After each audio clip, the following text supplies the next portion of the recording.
you'll never become a profitable trader trading that way. I put in like $100, I lose it every single time. I was just gambling candlesticks. I was trading trend lines with $100, and I even threw in like 500, 700. So I would do like a week's worth of work, and I would lose it every single time. So how much have you made to date right now? Just since December 20th, I made $20,000. $20,000. $20,000, man. And it's just been a life changer. Welcome, ladies and gentlemen, back to another Swing Trading Lab podcast. And today we have Adam, where he has made a little bit over $5,000 in his trading journey. And he started off as a gambler, high risk trading, and he managed to get out of that mindset and actually be able to now become a profitable trader. So let's understand his story. How did he get out of being a gambler in trading, which a lot of traders in the first early weeks, months, even years get trapped in, and they end up staying in that negative spiral effect for a very long time, where they either end up quitting or end up on the other side like Adam here. So let's let him in. He's here in the waiting room. I'm excited to hear his story.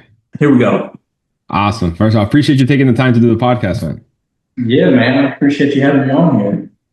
So I kind of looked a little bit over your profile. So you were a gambler when you started trading. You lost some money. You made some money. We want to get the full rundown of how that went, how you got out of that negative spiral effect, and where you are now. So talk to us. Give us a little bit of your story. Yeah, man. So I was just gambling candlesticks. So I would look at a candlestick and I would just be like, all right, is it going to go up or down? I put in like $100. I lose it every single time. Mm-hmm. So that's kind of how it started. And then I started trading trend lines as well because I wanted to get a little strategy. And that didn't end well either. So okay, so you were depositing $100, losing a couple $100, and you went to trend lines. I mean, were you trading trend lines with $100, or how was that? Yeah, I was trading trend lines with $100, and I even threw in like 500, 700. So I would do like a week's worth of work, and I would lose it every single time. And it was like super discouraging. But I felt like I looked at it in not okay, I'm losing it, but I know I can win it as well. So it wasn't just like, okay, I knew I needed to find something profitable. I knew I needed to find something that would work for me. So what you were making every single week, $500 to $700, you were throwing it into the trading account? Yeah. For how long? How long did you do that for? I did that for probably close to 2 months. Okay. So, I lost a lot of money, but it was when I wasn't living by myself. So, I could splurge, whatever. Yeah. I was just trying to make money. So I guess you kind of just answered the question I was going to ask. So like, since you weren't having any expenses or you weren't paying any bills, you could just get all the money you were making the week and just put it into your own trading account. How old are you now? I am 23. Okay, bro, you look older. I don't know why, but you look older. Yeah, you really do. You really do. I had to grow a little goatee out there. No, I don't know. It's just like the way you're built. But yeah, I mean, okay, so you were 23, blowing $500-$700 a week. What made you get out of that negative spiral effect? Because you'll never become a profitable trader trading that way. You'll make money, you'll have an account flip, which is cool and it feels great, but there's no consistency in that. No consistency at all. First, I came across one of your videos. I saw you were doing a live out in Dubai, and it was a video you had done years ago. Mm-hmm. And I watched that video. I think it was like a 2-hour long Sunday swings that you put on there for free. And I was like, you know what? I'm going to watch this. So I watched it.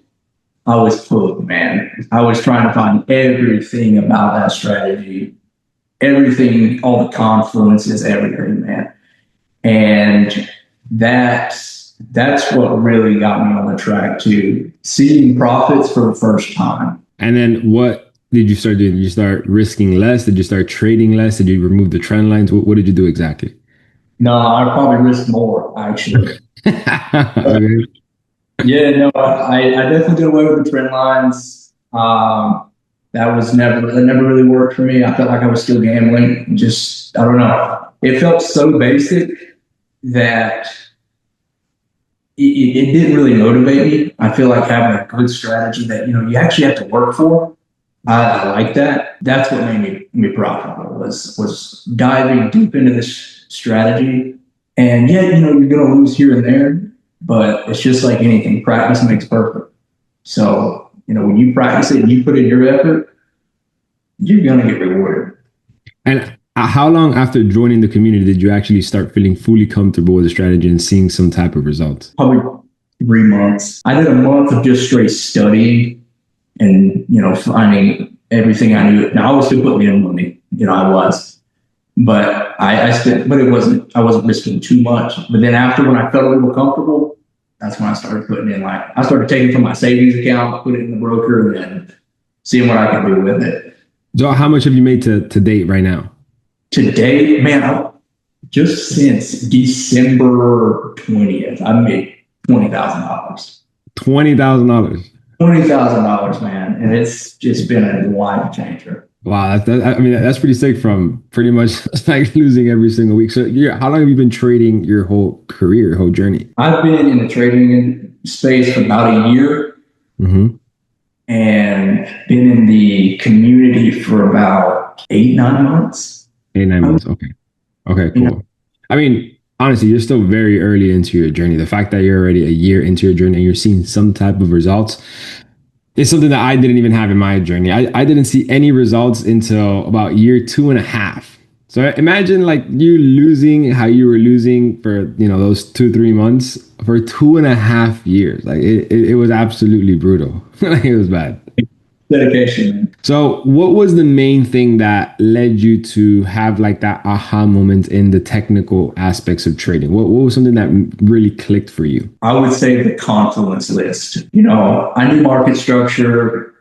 I knew, support, resistance, area of interest, but it was the 30-minute shift to structure. It was the engulfing. It was these little things. And I would say a top-down analysis from the weekly all the way to even the 15-minute. That's how to properly look at the actual chart so you understand where it is from the top down. What's that now? So like basically understanding where the market is from the top down, from the higher time frame to the lower time frame. You know exactly if it's at a high point, if it's at a low point, which is a big difficulty that people really don't understand and even overlook a lot of the times. Yeah, absolutely. I think the weekly helps tremendously.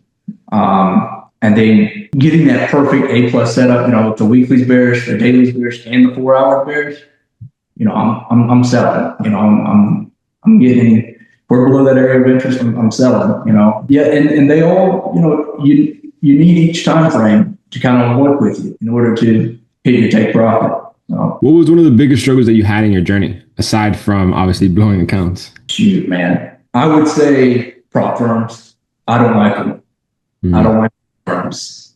And some people love them, but I've just had bad experiences with prop firms. I don't like the rules. And I used to use a prop firm all the time, and I would just blow one after the other. I'd blow all my prop firms. So that was probably a big difficulty. It's just following those rules. Because I felt like I was profitable, but using those rules, I felt like made me unprofitable. Yeah. Well, I mean, I think that's a great observation. I entirely agree. I felt like if I would have not tried to consider myself a profitable trader because of prop firms, I would have probably not lost for 2.5 years. I was a whole year just trading by myself, not being profitable. And then I was a whole other 1.5 trying to pass a prop firm. It took me 1.5 to pass and get a payout. Maybe if on that second year I would have gone to my personal, maybe I would have actually, seen some consistent results. Might have not been a lot, but obviously I trade by my own rules. I don't have to deal with these random crazy rules that these prop firms set up. Obviously, it's a challenge, right? They're making it hard for you to pass. They don't want to, they don't want you to pass. So I agree. And I think that's a very accurate statement and shows that you have experience in both. So all of the profits that you made right now have been on your personal account. Absolutely. Yeah. The thing with prop firms is I passed a prop firm. I was eligible, was an $8,000 payout, and I stayed in the trade too long. I let my profits run, and I didn't have a stop loss. So I went back to zero. I mean, that's a big rookie mistake, having no stop loss. But yeah. Now, if you were to go back into your journey, what would be the one thing that you would change if you could go back? One thing I would change, probably start setting forget sooner. Or and do away with prop firms, putting all that money into the broker. And I feel like I was being more profitable. What I did was, instead of getting another prop firm, I got a loan, and I started trading with actual funds that I didn't have. But I've made so much more money than that little loan cost me, that it paid off more than I think any prop firm could. You got a loan against your personal, against a business, or just went to a bank? Yeah, so actually what I did was, I'm building a house. So it's a 2-story home, and I took out a loan against, on the home. And I mean, I probably put in, I was putting in like 200, $500 into the broker, and just trying to flip that. And eventually it worked. I mean, yeah, eventually you will hit an account flip, right? Like it's inevitable that you don't. It's not a consistent way to do it.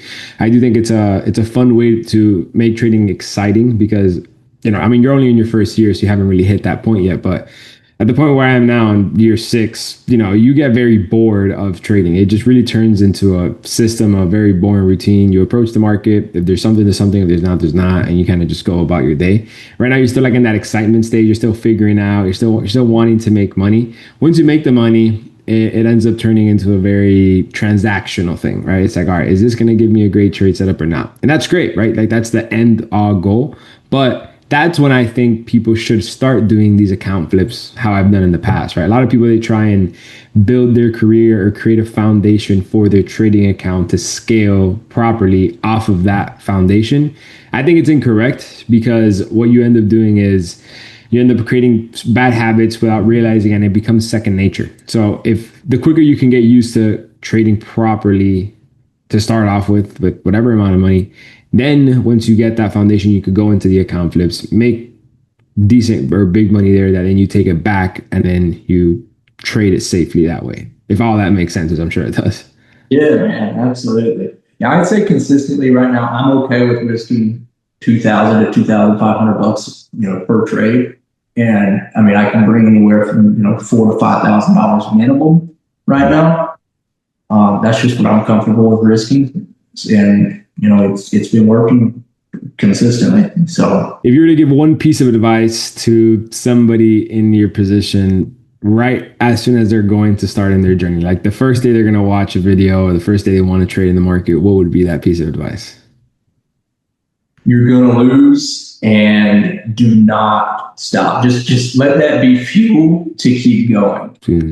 You're going to lose, do not stop. I like that. I mean, yeah, you'll definitely lose, right? Like I lose every day, right? It's inevitable. Now, I mean, is there anything that you want to ask me? Any questions that you have for me? Anything that you want to chat about? When would you say was your time to quit Dunkin' Donuts to start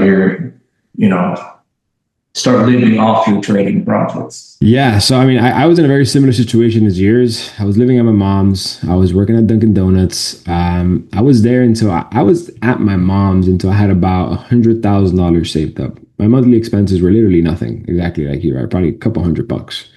And I really started living off of trading when I had like $150,000 in the bank account. That's when I moved out, because I had a whole year worth of my monthly expenses paid for. So I knew I just had to have a winning month within the quarter, and I know that would pay and not tap into the buffer too much. But like once you enter that hot spiral that you're winning, you stay on that, right? Because your goal is to never obviously go back, and you're more strategic. You take less high risk trades. You do less degenerate stuff. Once you only have 12 months, right? Because if when you're living at your mom's, you have an unlimited amount of time, right? Or at least I did. So I was doing a lot of things that I shouldn't have done, and sometimes they worked, a lot of times they didn't. But when I got out of there, I was much more conservative and being more strategic, so I don't have to go back to that position. And that way you actually end up making more money that way. It really all turns back into like a big psychological thing, which is crazy. Right. Yeah, I get that. No, that's a good number. I like that. That's a good number. But and that was 5 years ago, right? That was when prices weren't what they are now, right? Shit was not as expensive as it is now.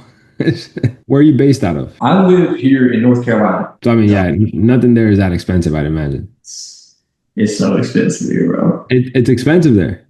Oh my gosh, yes. It's terrible. It feels like New York. No way, bro. No way. No way. Just I mean, just building this house. It's like it's been crazy. The material prices have been just through the roof. Okay, sure, yeah. Material prices that's nationwide, right? Wherever you are, that's going to be the cost of it. But I just think like the standard life cost is probably not as expensive as here. I assume, right? I've never been to North Carolina. I could be wrong. But I mean, yeah, you just have to do the math as to what your monthly expenses are, have that saved up, and then you'll start making moves around that, and then you'll start growing what you add to your life, whether it's a car, whether it's a luxury, around what you have saved up and how much you're making, more or less. I got you. Okay. Yeah. I mean, you have any other questions? Anything else you want to talk about? So you don't trade any crypto, do you? I don't trade any Bitcoin, any crypto. No. I mean, I own some crypto, like long term, but I don't actively trade it. Yeah, right, right. I got you. Well, I mean, what would you think about investing in like XRP? Like, have you looked into that any? Yeah, I just do Bitcoin and Ethereum. That's really what I do when it comes to crypto. Anything else aside from that, for me, my Bitcoin and my Ethereum is my Roth RI. It's my index fund. It's my SPX 500 that people invest. It's my whatever, right? To me, it'll make higher returns in less amount of time. So that's what I just do with that type of approach. I don't have any other Roth RI, any retirement fund. I don't have any of that stuff. I just have shit ton of crypto. Yeah. Oh, man, that's great. That's awesome. Yeah. Yeah, I'm putting money into XRP. I think I've got like 10,000 put into XRP. I don't know if it's ever going to do anything. I don't know if it's all just a bunch of, well, I don't know, but we'll see. Yeah. I mean, you're young enough. So, I mean, both of us are young enough to be able to live through it and see what's going to happen in the next 5 to 10 years. But that should be your approach. Your approach with crypto should be for the next 5 to 10 years. I personally, I wouldn't do anything if it's like a 1 to 2 year play, because a 1 to 2 year play, it might still have some type of fluctuations how it has now. But like, you're still a student in the game, right? Like you've only been around a year. And the fact that you're already investing and putting to the side is already great, because you're creating that foundation for 5, 10 years to come now. But yeah, if you like XRP, you understand it. I see nothing wrong with it. I don't understand it. I'm just putting my money somewhere. So Nah, I would try and find something you understand. Then I don't understand XRP. I don't know what is going on with it, but I would do something like Bitcoin or Ethereum. That's what I mean. That's what I'm doing, right? So that's what I would do. yeah, no, that seems promising. Bitcoin, Ethereum. Yeah. Yeah. But yeah, I think that's one of the questions I have, man. Yeah. I mean, yeah, I hope to do a part two with you once you make over $100,000. Hope to hear more great stuff about your story. And I'm in the community. Any other questions you might have, feel free to ask, brother. All right, man. Thank you. See you, brother. Take care.